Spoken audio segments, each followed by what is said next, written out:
I won the lottery! I've been living a hard life because you only gave me $1,000 a month. But now I can live freely. In front of me, my mother-in-law, Barbara, uttered those words with a spiteful smile I had never seen before. Married to my husband for 30 years, we had been assisting his financially struggling parents with $1,000 every month.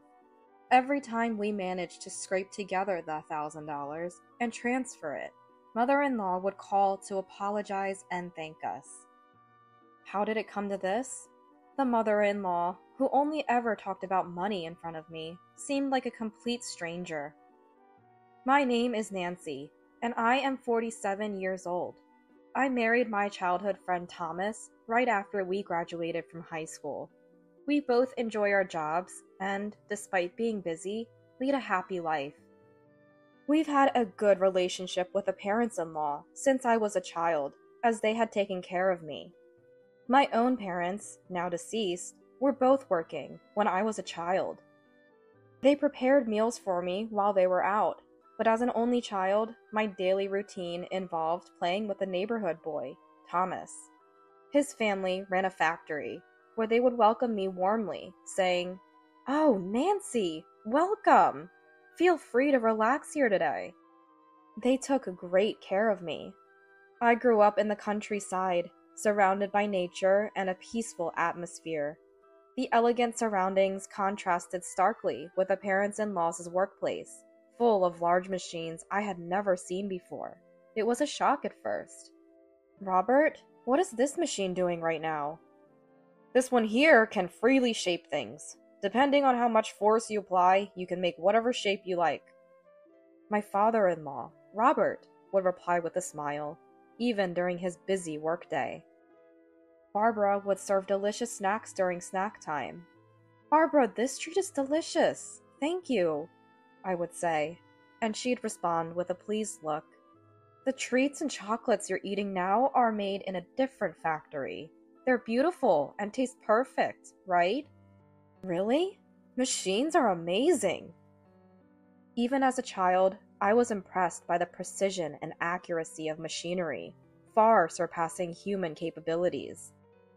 Other than going home for lunch to eat meals prepared by my parents, my options were either running around playing with Thomas or sticking by the machines, which made for a happy way to pass the time. One day, I dreamed of working at the parents-in-law's factory and went to a technical university to study hard and realize that dream. My husband felt the same about working at his family's factory, and after getting married, we decided to work there together. After graduating, we went to the parents-in-law's place with great anticipation. "I'm sorry, both of you." "I was happy to hear you wanted to work in our factory, but it's gone bankrupt." I can never forget the look of frustration on parents-in-law's faces.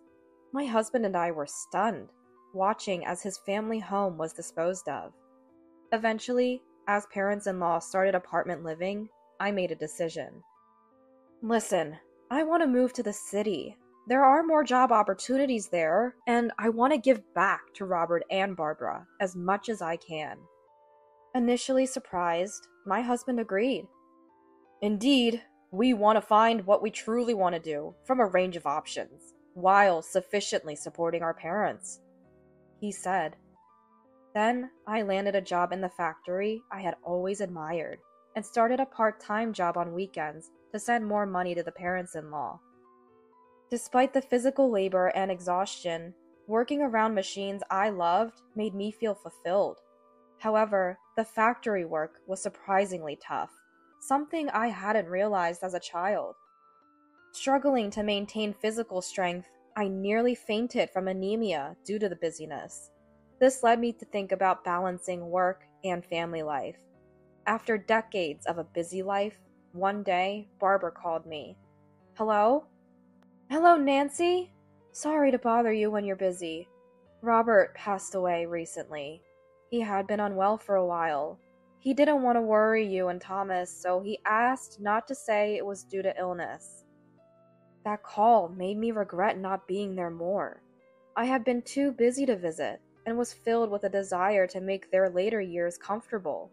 Frustrated that I couldn't be there till the end, I offered Barbara, "Why don't the three of us live together? I'm ready whenever you are, so please don't hesitate." After a pause, Barbara declined. "No, if you're enjoying your current job, there's no need to quit. I want some time alone for a while. I worked so much in my youth, but life isn't easy. So could you increase the support a little more?" I was taken aback. The city indeed offered higher wages, but the cost of living was also higher, and I was reaching my limits. "Barbara, I'm sorry, but to be honest, increasing the support further would strain our finances. I'm doing my best with multiple jobs, and don't want to say this, but it's the truth." Then, "Oh," I heard Barbara say, which clearly showed her surprise. I thought, "I wonder if I've said something to worry about." The next moment, "Double work is tough, you say. Is that a dig at me? Be grateful you have jobs. Right before the bankruptcy, both Robert and I worked, unpaid. If you're managing to live, surely you can increase your support, right?" Her unexpected words left me reeling and feeling utterly outmatched. I replied, "Understood. Let's discuss this matter with Thomas soon. It involves him too." With that, I ended the call. I understand Barbara's perspective, to some extent, and I'm grateful to the company that employed me. But our bodies are our assets. Overworking, to the point of illness, would mean giving up both the support and our dreams. Before visiting Barbara, my husband and I went to see her brother, Charles. He welcomed us warmly, and we immediately discussed the support for Barbara. "I was also sending her a little money. I have a daughter who is now independent, and as I'm getting older, I want to leave her as much money as I can. I went to discuss it with Barbara once. A few years back, we planned a surprise family visit during the holidays, and accidentally saw Barbara buying a lot of lottery tickets." We had a suspicion listening up to this point. Barbara had been pouring almost all the money I sent her into lottery tickets. The kind, gentle person I knew was gone, replaced by someone fixated on the lottery. It seemed more important to her than a family visit. Probably, your money too has vanished into those tickets. I see. As we continued talking, it became clear that Barbara, once passionate about her work at the factory, fell into despair after its closure and deteriorating health in old age. Losing Robert, her reliance, dulled her judgment further, leading her to seek solace in the easily accessible lottery tickets. After realizing this, I stopped sending money for my daughter's sake, but it seems you two became the new target. I am truly sorry. My husband and I were willing to support Barbara out of gratitude, but the lottery isn't a guaranteed win. It's mostly designed not to. Investing in it felt like throwing money away. I'm worried about your health, and we need to go talk to Mom again. My husband assured that he would handle any tough conversations. The following month after the phone call with Barbara, we visited her to express that we couldn't increase our support without straining our own lives. Even my brother stopped supporting me when his child was around. I didn't press him because he had a child. But you two, without kids, are terrible son and daughter-in-law. I was hoping for more support from you two. No grandchildren, only meager support, you ungrateful wretches. It seemed Barbara had not reflected at all since her brother Charles stopped sending her money. As my husband was about to discuss the misuse of the support money, "You know what? I just won the jackpot in the lottery. All those years of investment paid off. So, either way, I don't need any help anymore," Barbara unexpectedly announced. We were both relieved to hear that the long years of sending money were finally over. But then, Barbara said, "Honestly, $1,000 a month isn't enough to live on. You're working double in the city, and that's all you can earn? Doesn't that mean you're not good at your job?" I was stunned, but my husband immediately defended me. "Mom, what was that?"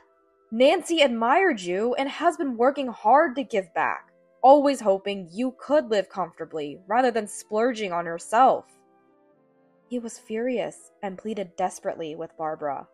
I had been working tirelessly to support the parents-in-law after they lost their familiar home due to debt. I didn't need gratitude, but I never expected to be ridiculed for the amount of support and accused of being incompetent.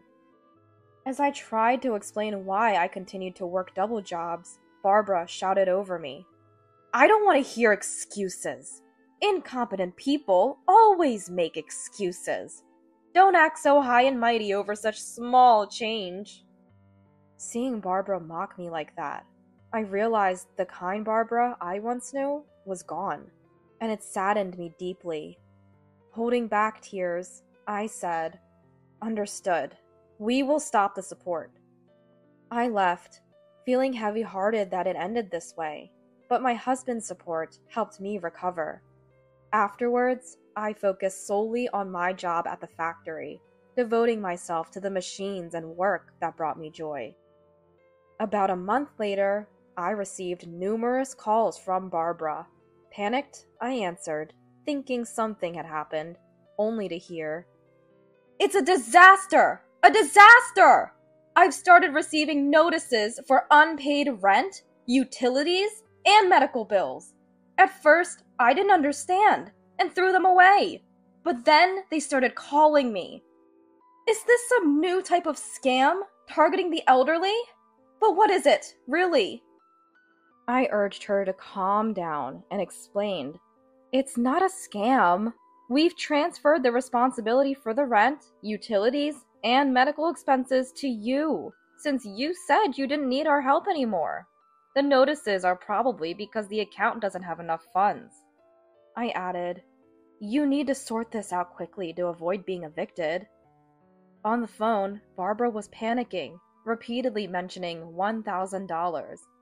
I sighed and clarified. The most we could give was $1,000 per month. Rent, utilities, and medical expenses combined were over $5,000 monthly. And why are you acting surprised? We've explained this since the beginning of our support, haven't we? I replied, exasperated. After a few seconds of silence, Barbara started to apologize repeatedly, admitting her fault. "It was all my fault. I totally forgot about paying because it felt like we were being helped by the government since we became poor." I wanted to retort that help wouldn't come without any application, but it didn't matter anymore. My efforts never reached Barbara. I realized that and exclaimed, "Even if it was a promise from 20 years ago, we worked hard just for you. But you constantly criticized us for not earning enough or not giving you grandchildren. And I'm fed up. I admired you and aspired to work in the factory. Thinking of you every day at work was my motivation." I yelled that out. Barbara just cried, saying, "I'm sorry." But it was too late. I was just putting on a brave face before. I actually spent $1,000 on lottery tickets and only won $5,000. I can't live on that. I won't lie anymore. Please help me." While it was good that she was finally being honest, I was honestly fed up with her wailing. Thinking of Barbara, we decided to take responsibility and blocked her contact. A month later, I heard rumors that Barbara was going around the neighborhood asking for money and bragging about the lottery, causing annoyance.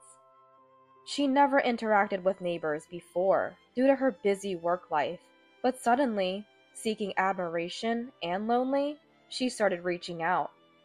Naturally, neighbors grew suspicious and distanced themselves.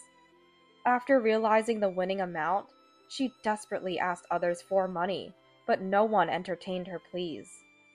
In her panic, Barbara confessed, "I've only won $5,000, and the son and daughter-in-law who supported me have cut ties. I can't live like this." Despite her desperate attempts to find sympathy, neighbors remarked, "You should have been thankful every day for the support you had. we only have our pensions. Be grateful for any help. And she's probably hiding a bigger win and trying to swindle more money from us. It seems that only then did Barbara realize the true value of the silent support we provided. Desperation skews judgment, and Barbara was telling everyone about her lottery win, resulting in most people distancing themselves and only attracting those interested in her money. Barbara, having fallen for a too-good-to-be-true scheme that promised to turn her 5K into 500K, lost all her money. She became unable to even pay rent, and despite the numerous calls from various numbers, I had them all blocked. I decided not to contact her until she truly reflected on her actions. According to neighbors, after losing everything, Barbara moved to a cheaper apartment, unable to pay her rent or medical bills. Having no money for lottery tickets, she sold Robert's belongings to cover some of her arrears.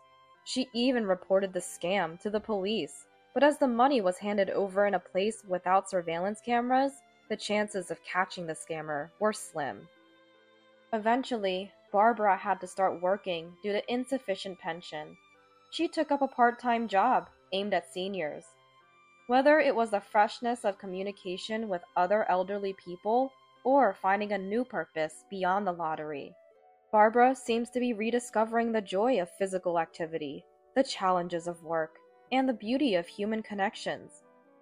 As for me, I worked hard at the factory I love and was promoted to a managerial position.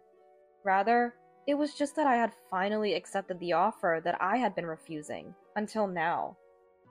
I had been with the company for a long time, and my work had always been well regarded, so I was often offered promotions.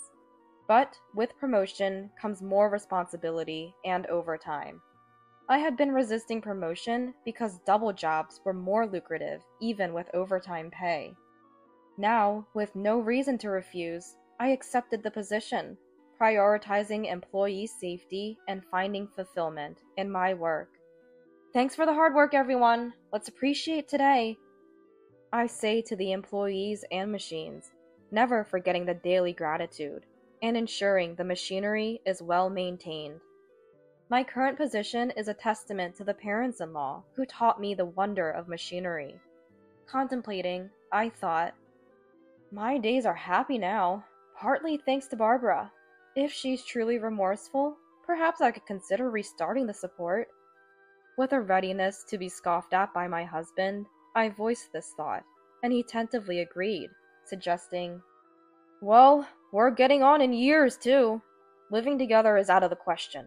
But if she becomes immobile, we might look into supporting her with an elderly home's costs. Let's wait and see for a while, though. His response was comforting. My dream is to own my factory.